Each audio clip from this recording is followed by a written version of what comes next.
So let's continue with a little bit more App Connect because we want to explore a few more advanced things. So this time we're actually going to act on the data. So we're going to apply some logic to it. So we're going to use a new case for Salesforce this time. And Salesforce has a good variety of data properties that we can use. And we're going to do something very simple. We want to imagine that if a particular case has a high priority, for example, one of the attributes that comes from the cases, we want to trigger a particular event. So let's say that it is a ticketing system, for example. It has a high priority. Well, in that case, let's connect it to Twilio, and Twilio will basically send a message to the CSM or to the person in charge of it. So let's look at the toolbox. The toolbox, we're going to use an if statement. And the if statement, basically, we're going to look at the attributes. I'm going to use some very basic logic here. So we're going to look at the priority. And we're going to say that if the priority equal high,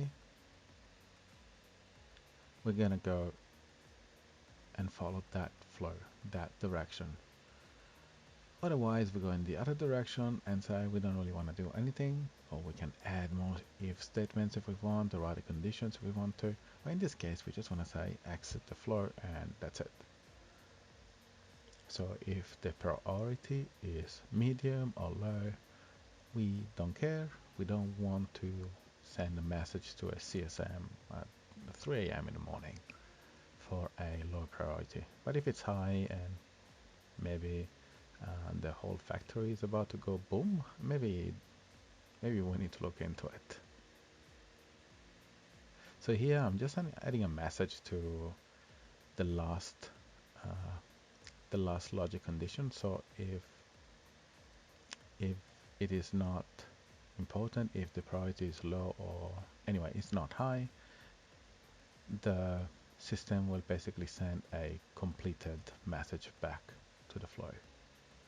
So now I'm simply connecting an external service, and we can think that this service is the one which is going to send a message to our lovely CSMs by phone or through a notification. It doesn't matter in this case. This is simply, very simply, an internal web service that is made available. So we are making use of the HTTP node.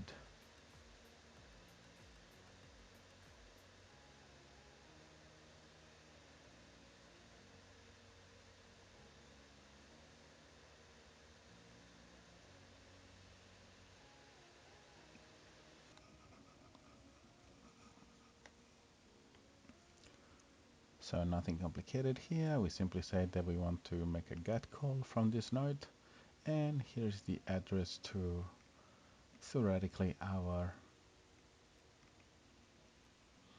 phone ringing service that is going to send a message to whoever is sleeping that night. So it's very simple, nothing complex here. It's a straightforward HTTP call to an HTTPS service actually. So it is called HTTP, but you can make an HTTPS call just in case. So we're going to make it live now and see if it all works. So we're going to make the service test by itself first. And we can do that simply by calling a test on itself.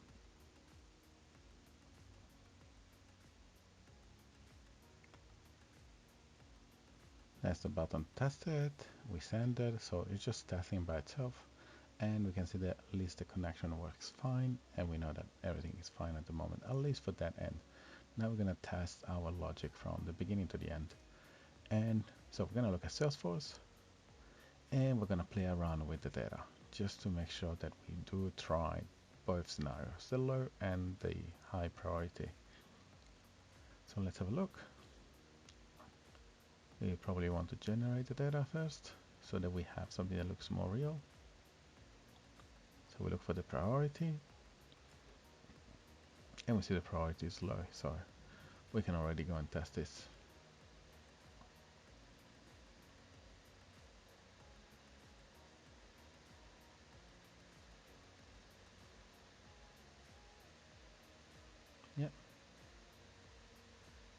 Priority is low.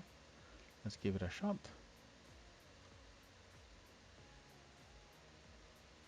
So it's fine. Everything went well. We can look at the details and we can try to see which one was triggered. And we can see that the one that was triggered is the actual if statement for the non-high.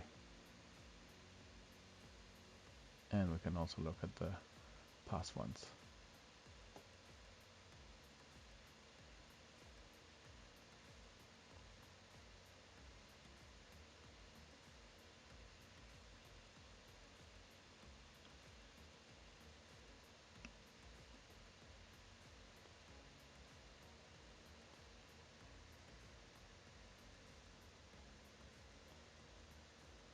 So now we're going to modify the data.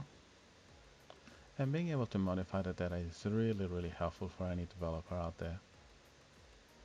Not having to go manually into Salesforce and trigger data manually. It's a very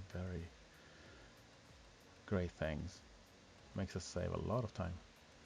There you go. You can see it's pretty slow. That's because it's an external.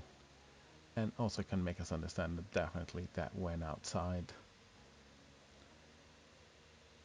Let's have a look at the actual output. Yes, it was completed. And even more, we can test it with the actual application that we built, so we can actually see it outside. So that's the application that theoretically will be sending messages or making the phone ring for any CSM who's on charge at that moment. Yes.